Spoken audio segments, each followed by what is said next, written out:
जब आप बायोमेट्रिक करवा के आते हैं तो जो स्लिप जनरेट होती है वहाँ पे 3 माह की एक्सपायरी डेट आ रही है। इसका क्या मतलब है कि हम 3 माह के बाद दोबारा बायोमेट्रिक करवाएंगे, ये क्यों लिखा आ रहा है? आज के छोटे से टॉपिक के अंदर हम इसको स्टडी करते हैं। आप देख रहे हैं प्रैक्टिकल लर्निंग है, उसमें हूँ फ़हीम महबूब।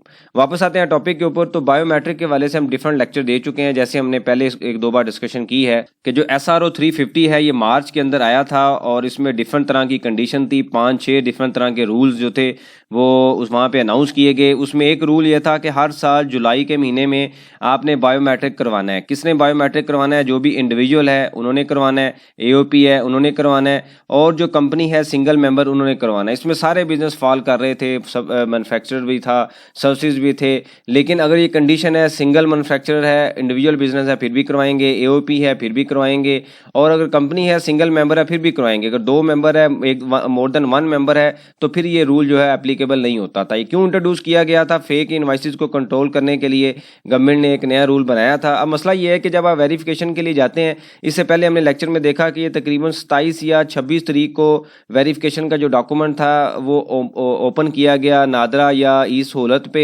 लेकिन जब आप करवाने जाते हैं तो यहाँ पे आप देखें तो यहाँ पे आ रहा है इशू डेट, ये इस डेट को इशू किया गया और एक्सपायरी डेट भी साथ ही आ रही है।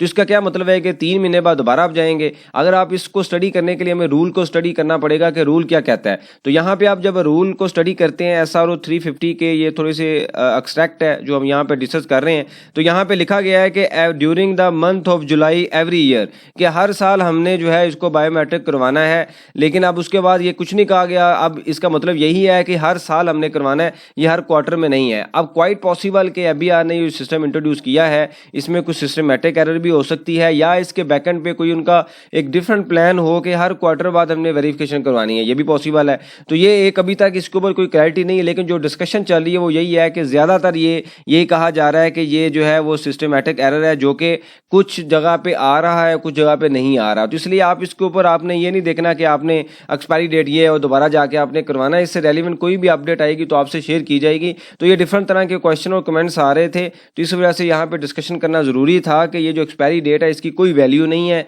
जब भी कोई डेट या कोई इस तरह की वेरिफिकेशन आएगी तो प्रॉपर एक डॉक्यूमेंट के थ्रू हमें बताया जाएगा कि आप दोबारा वेरिफिकेशन जाके करवाएं। नॉर्मली यही होगा कि साल में एक बार होगा, ये बार बार एक्सरसाइज नहीं की जा सकती। कोई रेलिवेंट सजेशन हो, क्वेश्चन हो, मेंशन कीजिए, इसके ऊपर हम डिस्कशन करेंगे ताकि जो लर्निंग का प्रोसेस है कंटिन्यू रहे। बहुत शुक्रिया, जज़ाकल्लाह।